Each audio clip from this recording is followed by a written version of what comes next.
Hello, नमस्कार। आप सबका यूट्यूब के इस प्लेटफ़ॉर्म पर स्वागत है और आप सबको नमस्कार भी। हमने एक लास्ट छोटा-सा सेशन लिया था ट्रांसफ़ॉर्मेशनल लीडरशिप और अभी बाद में मुझे थोड़ा आभास हुआ कि इससे एक कन्फ्यूज़न हो रहा है। ट्रांसफ़ॉर्मेशनल वर्सेस ट्रांज़ैक्शनल लीडरशिप क्योंकि इसके जैसा ही एक दूसरी लीडरशिप का मॉडल है। आप जैसे सब जानते हैं कि आरएस के थर्ड पेपर में मुख्य परीक्षा में ये नए-नए सिलेबस के टॉपिक जोड़े हैं और ये टॉपिक थर्ड पेपर के पब्लिकेट वाले पार्ट में भी है और बिहेवियर वाले पार्ट में भी है। तो मैं थोड़ा-सा इन दोनों का कंपैरिजन बताता हूँ कि दोनों के भीतर का अंतर क्या है। देखिए अच्छी बात ये है कि दोनों का प्रतिपादन जो शुरुआत हुई वो लगभग एक ही जैसी हुई। जेम्स मैकग्रेगर बर्न्स ने ट्रांज़ैक्शनल और ट्रांसफ़ॉर्मेशनल लीडरशिप की बात कही। लेकिन इसे सिस्टेमेटिक तौर पर जो डेवलप किया वो बर्नार्ड एम बास ने किया है। लेकिन थोड़ा अगर हम अंतर देखते हैं तो जैसे मैंने पिछले लेक्चर में बताया था कि ट्रांजैक्शनल लीडरशिप का मतलब होता है कि अपनी टीम के सदस्यों का, अपने अधीनस्थों का, अपना फॉलोअर्स का ओवरऑल ट्रांजैक्शन करना, ओवरऑल रूपांतरण कर देना, उनका पीक परफॉर्मेंस लेना और एक लॉन्ग टर्म विजन से जोड़ना उन्हें। उनके भीतर का जो छुपी हुई क्षमताएँ हैं, उनका एहसास करवाना और उनको करवाते हुए उनका जो सेल्फ एक्चुअलाइज़ेशन से उनको कनेक्ट कर देना। उनके जो खुद के विज़न को संगठन के विज़न से जोड़ देना, मतलब इस तरह से और उसमें 4 आई की अवधारणा हमने देखी थी कि मतलब वो एक आइडियलाइज़्ड इन्फ्लुएंस हो। नेता अपने व्यवहार से इन्फ्लुएंस करता है और उनको एक बहुत बड़े चैलेंज और बड़े गोल के लिए मोटिवेट करता है। उसमें वो हाइली आइडियलाइज्ड जो वैल्यूज होते हैं नेता उनको अडॉप्ट करके उनको इनेक्ट करता है, उनको व्यवहार में लाता है।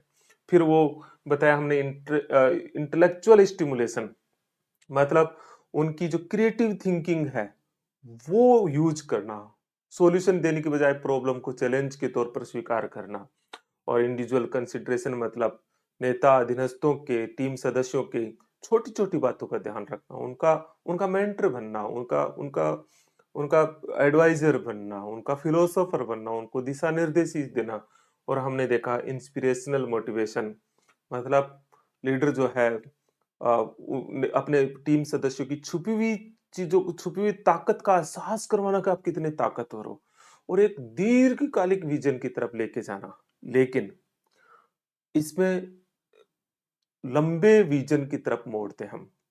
इनमें बहुत ही एक ओवरऑल ट्रांसफॉर्म करते हैं।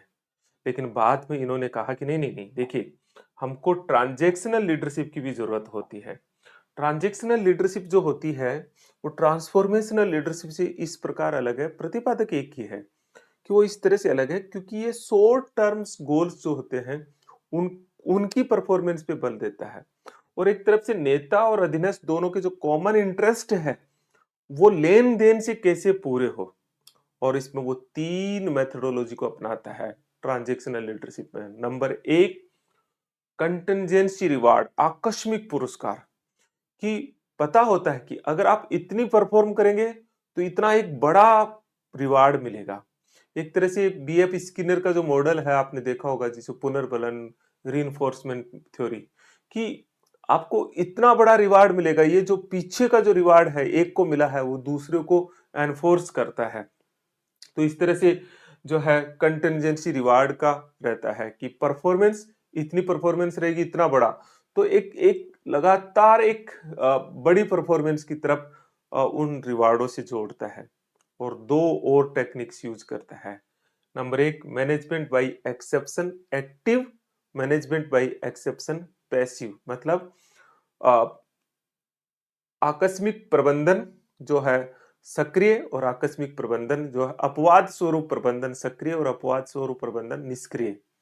तो सक्रिय एक्टिव जो अपवादिक स्वरूप मैनेजमेंट है प्रबंधन है उसमें वो सजग रहता है संगठन की गलतियों के प्रति कमियों के प्रति और तुरंत प्रभाव से उन्हें दूर करता है और लगता है कि ये मिस्टेक है तो उसके प्रति कंटिन्यू अलर्ट रहता है।